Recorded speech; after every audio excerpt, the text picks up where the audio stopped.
Kaugnay na iniurong na barangay at sangguniang kabataan elections, makapanayam natin si Comelec Chairman George Erwin Garcia. Magandang umaga po, Chairman. Magandang umaga po, Igan. Sa mga kababayan natin, magandang umaga po sa inyong lahat. Anong epekto sa Comelec nitong pagpapaliban nga ng barangay at sangguniang kabataan election at November 2026 na ito matutuloy?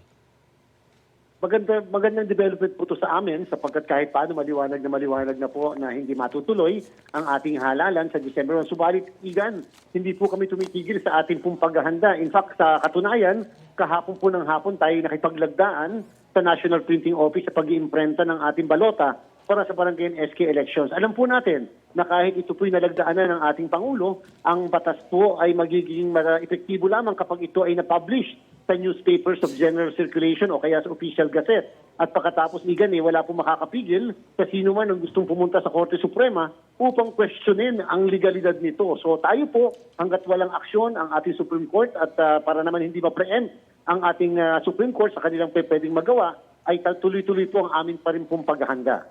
Bakit po ba lagi na lang napopostpone ng barangay election, Chairman? Ito pong huling postponement nito ay may kakaiba kumpara noong huling postponement na kung saan nagresulta sa halalan noong October 2023.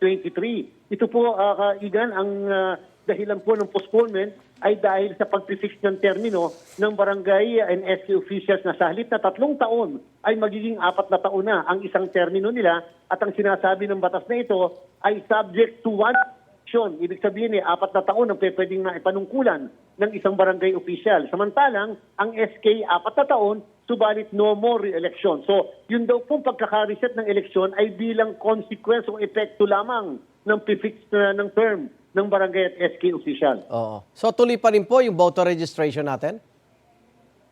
Kung sakali po hindi na talaga matutuloy ang eleksyon sa December 1, kami po, Igan, ay magre-resume sa October na ito ng taon ng 2025 hanggang next year ng July ng ating pong registration, bagamat tayo nakapagparehistro ng 2.8 million na botante sa 10 araw na first time sa ating pong kasaysayan. Sabi niyo po dati na kapag naurong ang eleksyon, isusulong nyo gawing automated na rin ang barangay at SK?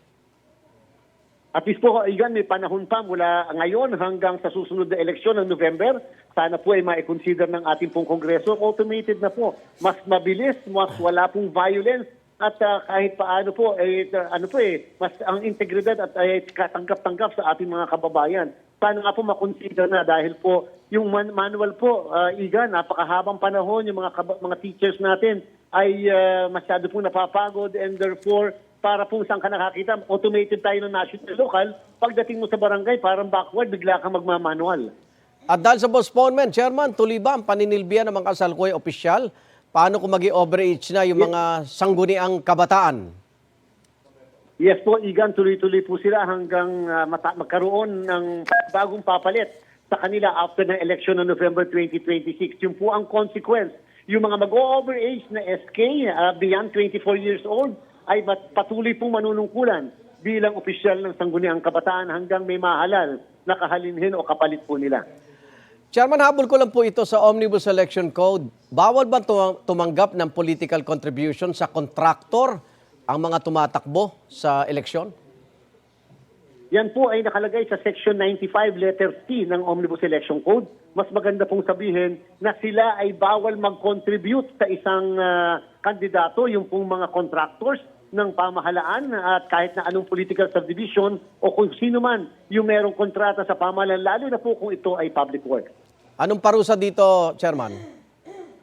Election offense po ito na may 1 hanggang 6 na taon na pagkakakulong at maaari din pong maging dahilan ng pagkakakansela po ng mga lisensya o permit ng ating pong mga kumpanya na ito. E paano po yung na-elect na opisyal?